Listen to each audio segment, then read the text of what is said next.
ये देखो समांतर रेखाएं क्या है, समांतर रेखाएं। समांतर रेखा की क्या विशेषता होती है? नंबर एक है, एक ही तल पे होते हैं, एक ही तल पे होते हैं। विशेषता है, क्या है विशेषता? एक ही तल पर होते हैं। दूसरा, तल पर होते हैं। दूसरा है एक दूसरे को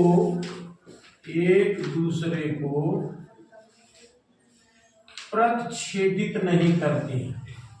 प्रतिच्छेदित नहीं कर मतलब काटती नहीं है, एक दूसरे को काटती नहीं है। जैसा रेलवे की पटरी देखे हो, ऐसे गई है और एक ऐसे गई, दो पटरी है। मान लो ये यम है और ये जो है यल है, यम और यम दो पटरी है।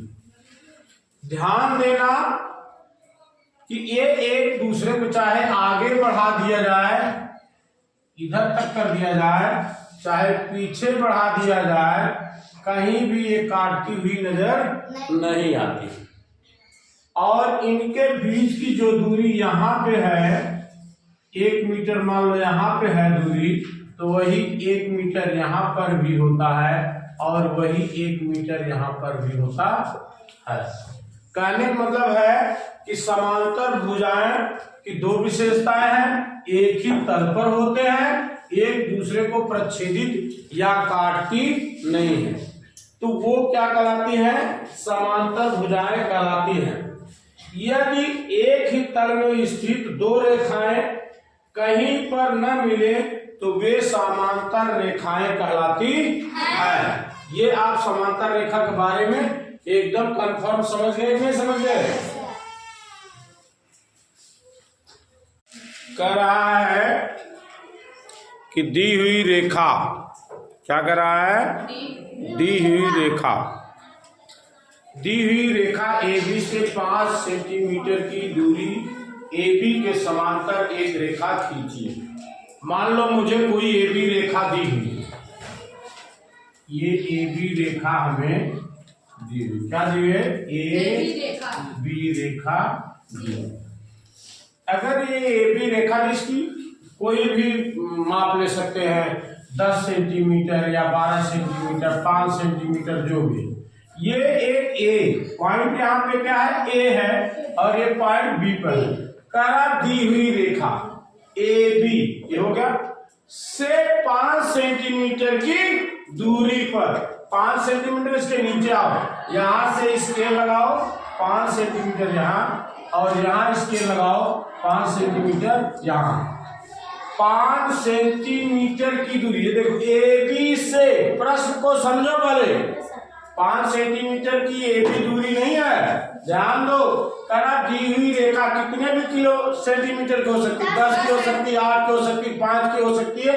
ये AB एक रेखा दी हुई है, AB से 5 सेंटीमीटर की दूरी, चाहे इधर और चाहे इधर, मतलब इन दोनों के बीच में 5 सेंटीमीटर की दूरी होनी चाहिए। मैंने क्या किया? स्केल रखा और 5 सेंटीमीटर यहाँ स्केल रखा, 5 सेंटीमीटर एक बिंदु यहाँ रखा, इन दोनों की स्केल की सहायता से सीधे मिला दिया। AB के समांतर एक रेखा खींचिए, यही आपकी एक रेखा हो गई। ये 5 सेंटीमीटर और ये 5 सेंटीमीटर। अब हम लिखेंगे इसको रचना।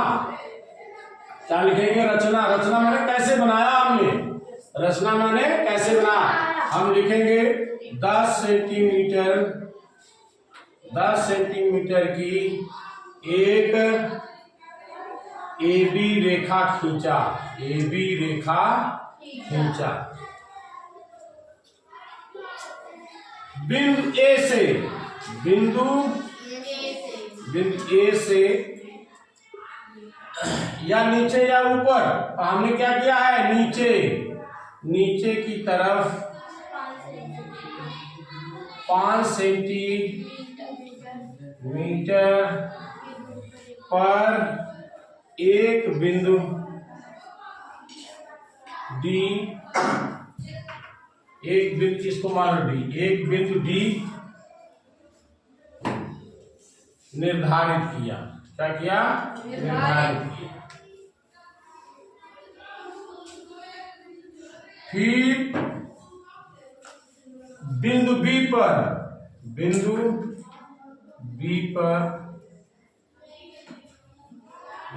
यहाँ पर नीचे की तरफ एक बिंदु लंबवत, यहाँ लिखना है लंबवत। लंबवत माने सीधा होना चाहिए ना, लंबवत डी निर्धारित किया। फिर बिंदु बी पर लंबवत 5 सेंटीमीटर पर ई बिंदु निर्धारित किया। क्या? ई बिंदु निर्धारित किया। ई बिंदु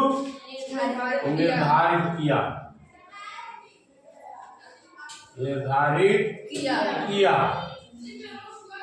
बिंदु डी से बिंदु ई को मिलाया।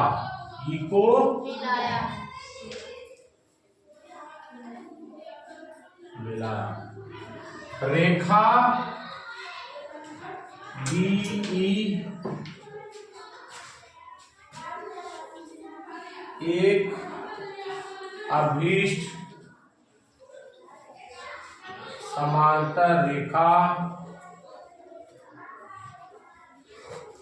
रेखा हुई, यानी AB समांतर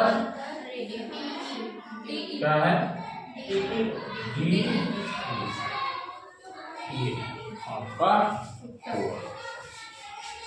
इसमें आप प्रश्नावली है, अभ्यास नहीं है, बल्कि क्या है? प्रश्नावली है ना। क्या है? प्रश्नावली 9A। प्रश्नावली 9A या अभ्यास 9A, दोनों बात एक ही है। समझ आ गया?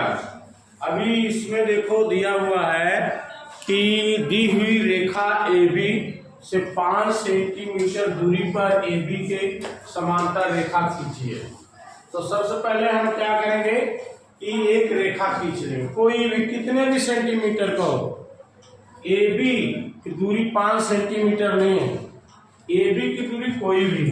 मान लो ये हमारी एक रेखा है, ये हमारी एक रेखा, इससे 5 सेंटीमीटर की दूरी नीचे या ऊपर, ये है A और ये है B, इसके ऊपर या नीचे 5 सेंटीमीटर की दूरी पर एक दूसरी समांतर रेखा खींचना है।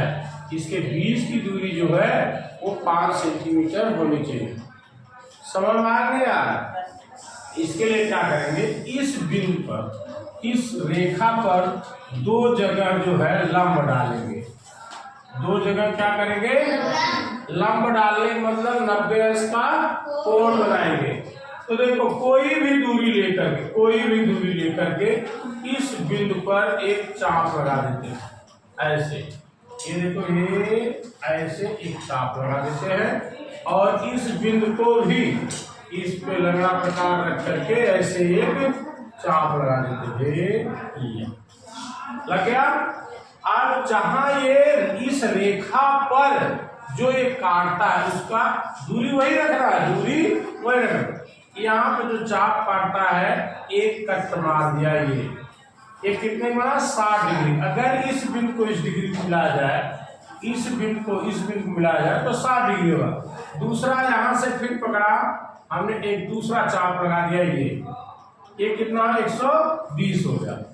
इस बिंदु पे जहां ये चाप काटता है, इस चाप से एक चाप इसके ऊपर लगाइए, इसके ऊपर लगा दिया, और जो दूसरा चाप जहां पे काटा है इसको एक दूसरा चाप ये लगा दिया। अब इस जो चाप यहाँ पे जो काटता है और इसको मिलाओगे तो इसको जो है क्या हो जाएगा? इस पर लंब हो जाएगा। ये देखो, ये मिला दिया मैंने, ये लंब हो गया, यानी ये 90 अंश का कोण बनेगा। यानी AB रेखा पर मान लो ये M और N, एक क्या हो गया? लंब हो गया।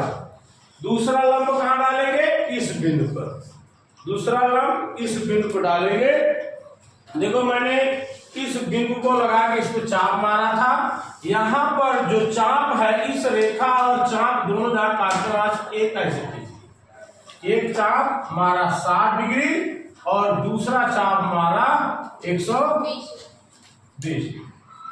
अब इन दोनों का आधा किया, ये ऐसे चाप लगाया और इसको फिर ऐसे ये चाप लगाया और दोनों को मैंने क्या किया? मिलाया। इस बिंदु को और इस बिंदु को मिलाया। ये देखो, ये दोनों जो है क्या हो गए? लंब हो गया। ये 90 अंश हो गया। अब देखो, ये तो लंब हो गया। ये आगे भी जा सकती लाइन है, कहीं भी जा सकती, ऊपर तक जा सकती, लेकिन करा ए बी से 5 सेंटीमीटर की दूरी पर। तो हमने स्केल लिया, यहाँ से 5 सेंटीमीटर की दूरी मान लिया, ये यहाँ टिक किया और दूसरा हमने 5 सेंटीमीटर यहाँ पकड़ा, ये दूसरा टिक किया और ये दोनों जहाँ कट करते हैं, इन दोनों रेखाओं को हमने क्या किया? मिलाते हुए एक रेखा आगे तक खींच दिया, आगे तक खींच दिया। अब यही जो है रेखा, ये रेखा माने कोई भी नाम दे दो, ई एस डीसी दे दो, कोई भी नाम।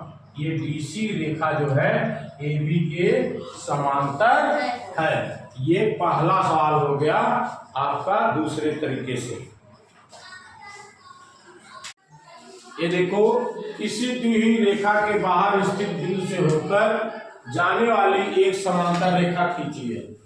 ये क्या है? उसमें सवाल में कह रहा है दी हुई रेखा, एक ये रेखा दी है। क्या दिया हुआ है? रेखा। मान लो 10 सेंटीमीटर की एक ए बी रेखा दी है। कौन सी रेखा दी हुई है? ए बी एक रेखा दी। और एक बिंदु यहाँ पे दिया हुआ सी। क्या दिया हुआ है? सी, एक बिंदु दिया है। सबसे पहले कोई भी दूरी लेकर के हमने इस बिंदु से 2 चाप लगाइए, जो कि क्या करता है? 2 जगह इस रेखा को काटता है। ये देखो और ये देखो, ये 2 जगह इसको काटता है। इन दोनों के मध्य बिंदु, इन दोनों के मध्य बिंदु हमने देखो है या 4 सेंटीमीटर है लगभग, और ये 2 सेंटीमीटर, ये 2 सेंटीमीटर। इस बिंदु से हमने एक ये क्या कर दिया? ये लाइन खींच दिया। अब ये लाइन, अब इस बिंदु पर, बिंदु सी पर क्या करना है? 90 अंश का कोण बनाना। तो इसके लिए सबसे पहले इस सी बिंदु पर मैंने चाप रखा, थोड़ा छोटा दूरी लिया और इसको मैंने ऐसे खींच दिया, ऐसे एक चाप लगा दिया। इस लाइन को और इस लाइन को जहाँ पे काटता है उसको मैंने ऐसे पकड़ा, ऐसे पकड़ा, ऐसे, और एक ये काटा, ये 60 हो गया। दूसरा फिर इसको काटा, ये क्या हो गया? 120 हो गया। हमें इस पे लंब डालने का मतलब बिंदु सी पर कितने अंश का कोण? 90 अंश का कोण। चाप बदली नहीं होना चाहिए। यहाँ से पकड़ा, इसके ऊपर मैंने ये काट दिया और फिर यहाँ से पकड़ा, जो इस बिंदु पर कटा है दूसरे वाले से, यहाँ से ऐसे काट दिया। अब देखो, इस कटे हुए बिंदु और सी से बिंदु से हम लाइन खींचते हैं एकदम, तो क्या हो गया? ये सीधे आपके इस ए बी के समांतर एल एम समांतर रेखा हो गई। समझ में आ नहीं आया? यह हुआ है एक रेखा। ये देखो, ये मान लो 10 सेंटीमीटर की एक रेखा दिया। यहाँ पर एक ए बी एक रेखा दियो। क्या दियो? A B. एक बिंदु यहाँ पे दिया है सी। क्या दिया है? सी। इस बिंदु से एक समांतर रेखा खींचना है, किसके? ए बी के। इसके लिए सबसे पहले क्या करना? कोई भी एक चाप लेना, किसी भी नाप का एक चाप लेना और सी बिंदु पर रखना। सी बिंदु पर रखने के बाद इसको एक ऐसे कर्व काट देना, चाप काट देना। क्या काट देना? चाप काट देना। चाप कट गया। इस दोनों के मध्य बिंदु लेना। ये देखो, इस दोनों के मध्य बिंदु है, ये है। मध्य बिंदु मतलब ये है कि 6 से कुछ कम है, तो ये लगभग आपका 3 कितना कम है 2, तो 3 2 9 हो जाएगा। ठीक, यहाँ पर आ जाएगा। ठीक, इससे और इस सी बिंदु से हमने एक रेखा खींच दिया। ये रेखा खींच दिया। अभी हमने क्या करना है, इस बिंदु पर एक लंब डालना। सी बिंदु पर एक लंब डालना। लंब कैसे होगा, इस तरफ। अगर मान लो ये रेखा यल और ये रेखा यम हो, तो हमें सी बिंदु पर एक लंब डालने के लिए तो इधर ही डलाएगा ना, या इधर डलाए, तो हमें इधर डालना है। तो हमने क्या किया कि सी से एक कोई छोटा चाप ले लो। हमने इसको ऐसे एक चाप काट दिया, एक चाप काट दिया। यल बी यल यम, ठीक ना, ये यल यम हो गया। यल यम रेखा पर जहाँ पर चाप सी से काटता है, उसको बिंदु को हमने ये पकड़ा और ये पहला कोण बना 60 का, दूसरा कोण बना कितने का 120 का। इसका आधा करने के लिए इस चाप वही होगा, यहाँ से एक काट दिया और यहाँ जो कटा हुआ था 120 वाली जगह पर ये काट दिया। जो ये बिंदु कटा, ये बिंदु से और सी बिंदु पर हमने क्या कर दिया, एक लाइन खींच दिया। अब ये जो है, मान लो कोई ई एफ लाइन हो, ई एफ, तो ए बी के समांतर ई एफ रेखा खींची गई। समझ में आया कि नहीं आया?